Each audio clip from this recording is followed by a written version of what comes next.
रमाईला यशवंताचा जन्म होतो आणि तेव्हा बाबासाहेब रमाईला म्हणतात, अगं रामू या बाळाचं नाव काय ठेवायचं? तेव्हा बाबासाहेब रमाईला म्हणतात, अगं रामू या बाळाचं नाव काय ठेवायचं? आणि रमाई बाबासाहेबांना म्हणते, साहेब तुम्हीच सांगा. आणि मग बाबासाहेबांमध्ये आणि रमाईमध्ये प्रेमाचा संवाद वाद होतो. तेव्हा मग बाबासाहेब रमाईला म्हणतात, रामू तू थांब, आता मीच तुझे नाव सांगतो की या लेकराचं नाव काय ठेवायचं.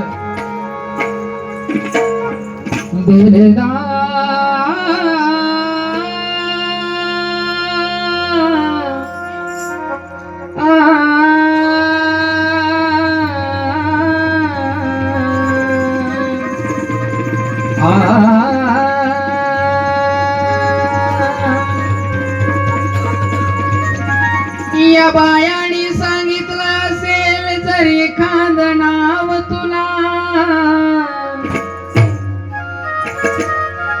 बाबासाहेब रमाईला म्हणतात, अगं या बायाने सांगितलं असेल जर एखादं नाव तुला, आवडलं जर असेल एखादं नाव तुला, मग रमाचा नकार ऐकून बोले ते भीमराव,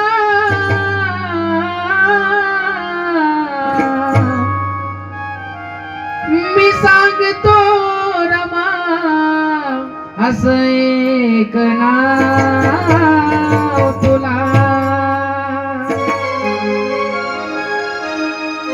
आणि मग तेव्हा बाबासाहेब रमाईला म्हणतात काय, सदर गीतामधून आहे का, बोले रमाईला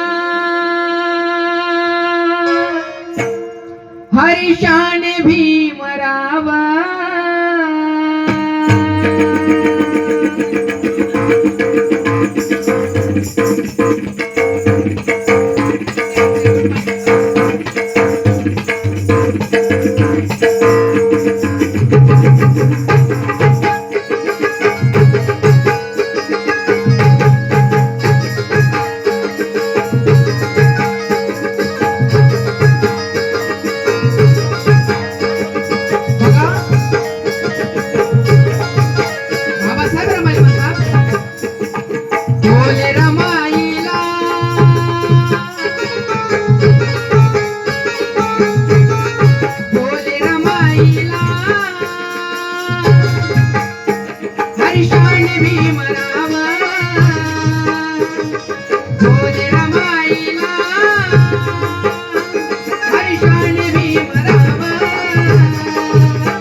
अगं ठेवू आपल्या बाळाचं यशवंत नाव, ठेवू आपल्या बाळाचं यशवंत नाव, ठेवू आपल्या बाळाचं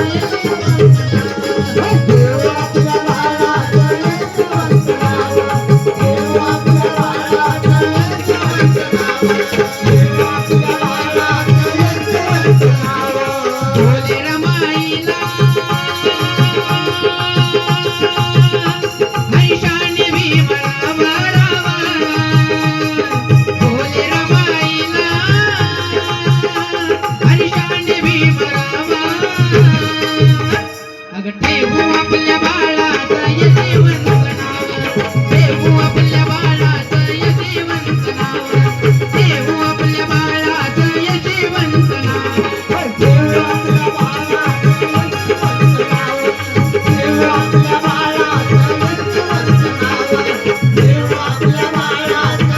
नाव. बोले रमाईला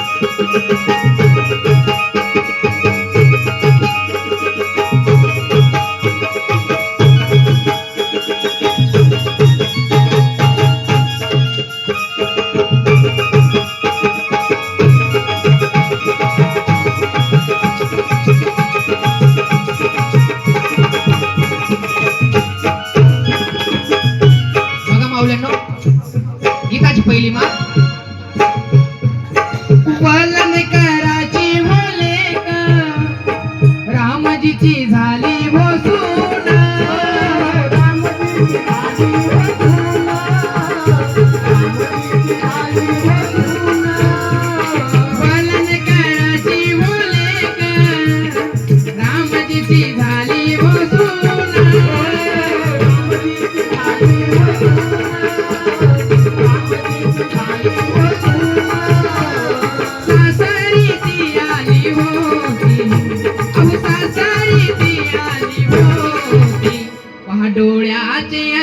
पुसून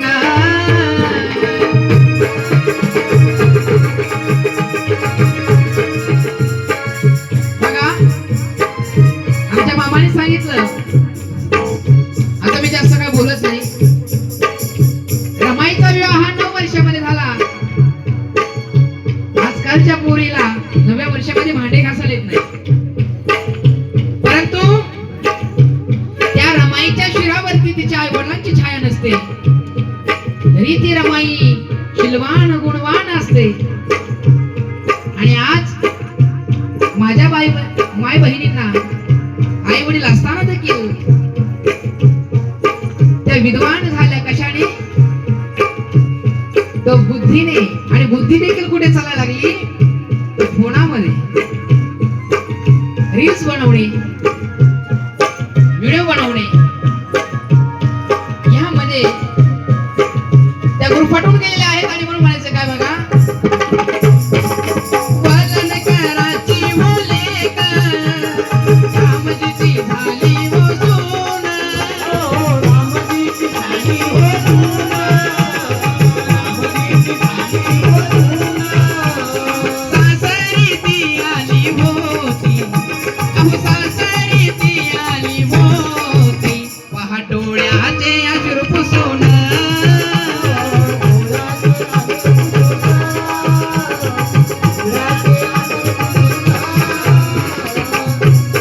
त्या रमाईची आज आपण आदराने जयंती साजरी करत आहोत.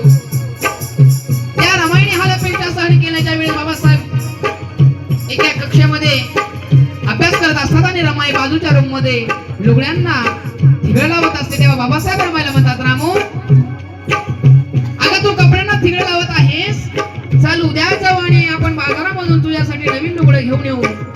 तेव्हा रमाई बाबासाहेबांवरती चिडते आणि बाबासाहेबांना म्हणते, साहेब अहो मी इथे वणवण फिरते, शेणी गवऱ्या थापते, पैपै कमवते फक्त आणि फक्त तुमच्या शिक्षणासाठी साहेब. आपले आज ना उद्या तर सुखाचे दिवस येतील साहेब, असं म्हणते रमाई आणि बाबासाहेबांना धीर देते.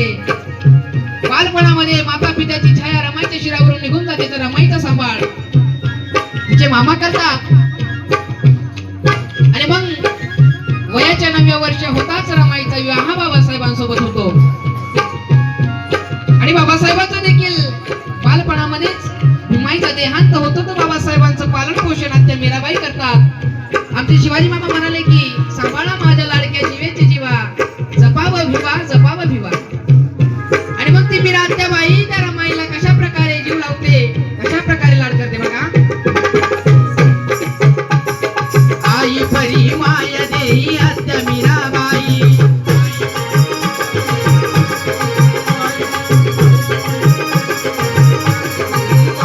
अहो रामजीची लेक पहा झाली हो रमाई,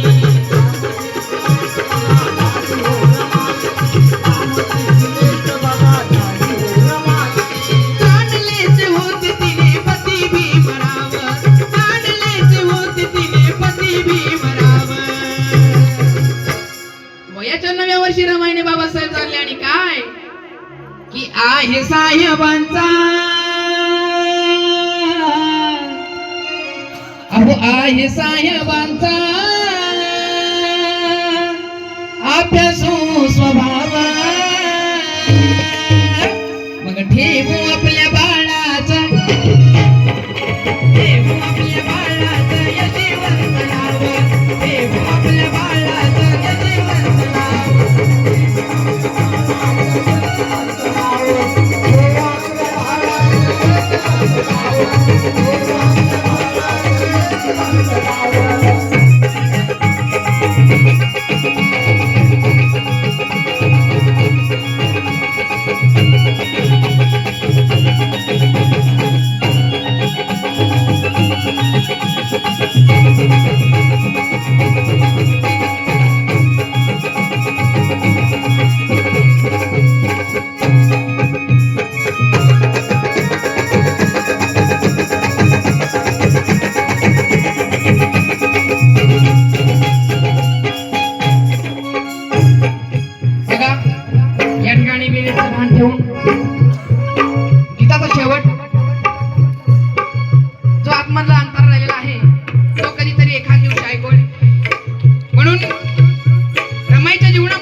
गोष्ट सांगतात.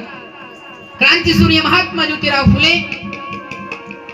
सावित्रीबाईला आणि महात्मा फुलेला मुलबाळ नसतं तर ते काय करतात, एक मुलगा बोटीमध्ये घेतात आणि त्या मुलाचं नाव यशवंत ठेवतात. तेव्हा बाबासाहेब रमायला त्या पुत्राची गोष्ट सांगतात. रामू, अगं माझ्या गुरुच्या मुलाचं नाव यशवंत होतं आणि मी देखील माझ्या गुरुचा वारसा पुढे चालवत माझ्या मुलाचं नाव देखील यशवंत ठेवणार. आणि तेव्हा बाबासाहेब रमायला म्हणतात, या गीताचे कवी आदरणीय प्रणय दादा सतलज लिहितात काय, अरे प्रणय ज्योतिबाचा आहे रे प्रभाव, प्रणय ज्योतिबाचा आहे प्रभाव, मग ठेवू आपल्या बाळात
पटलं तर टाळ्या तरी वाजवत असा.